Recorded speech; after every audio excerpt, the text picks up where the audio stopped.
And I'm back. So now I'm going to read this wonderful book, an old story called Caps for Sale. Are you ready? Here it comes. Once there was a peddler who sold caps. But he was not like an ordinary peddler, carrying his wares on his back. He carried them on the top of his head. First, he had his own checked cap, then a bunch of gray caps, a bunch of brown caps, a bunch of blue caps, and on the very top, a bunch of red caps. He walked up and down the streets, holding himself very straight so as not to upset the caps. And as he went along, he called, "Caps, caps for sale, 50 cents a cap." One morning, he couldn't sell any caps. He walked up the street and he walked down the street calling, "Caps, caps for sale, 50 cents a cap." But nobody wanted any caps that morning. Nobody wanted even a red cap. He began to feel very hungry, but he had no money for lunch. "I think I'll go for a walk in the country," said he. And he walked out of town, slowly, slowly, to not upset the caps. He walked for a long time until he came to a great big tree. "That's a nice place for a rest," thought he. And he sat down very slowly under the tree and leaned back little by little against the tree trunk so as not to disturb the caps on his head.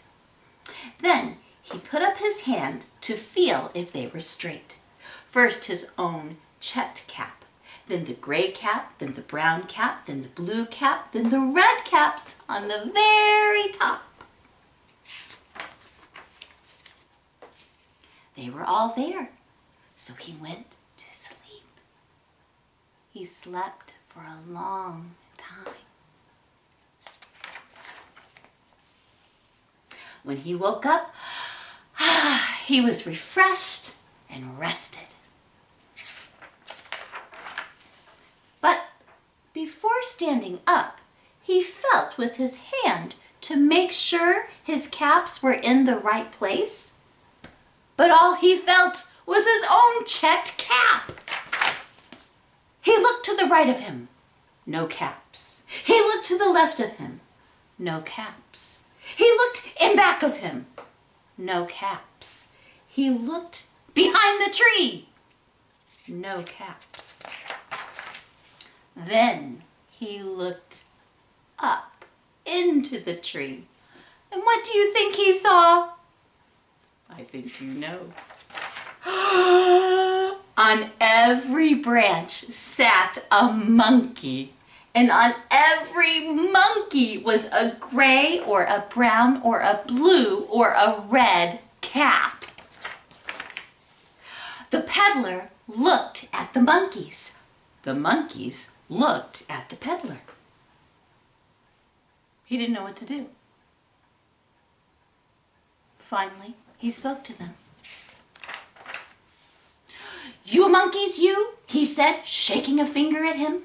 "You give me back my caps." But the monkeys only shook their fingers back at him and said, "Tss, tss, tss." Well, this made the peddler angry, so he shook both hands at them and said, "You monkeys, you give me back my caps." But the monkeys only shook their hands at him and said, "Tss, tss, tss." Well, now he felt quite angry. Oh, he stamped his foot and he said, "You monkeys, you better give me back my caps." But the monkeys only stamped their feet back at him and said, "Tss, tss, tss." By this time, the peddler was really very, very angry. He stamped both of his feet and shouted, "You monkeys, you give me back my caps." But the monkeys only stamped both of their feet back at him and said, "Tss,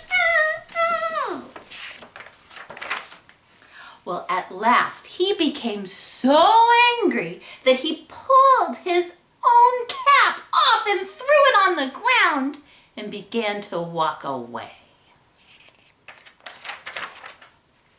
But then each monkey pulled off his cap,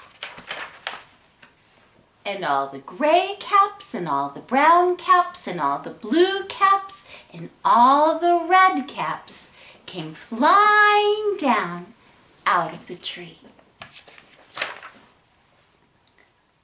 So the peddler picked up his caps and put them back on his head.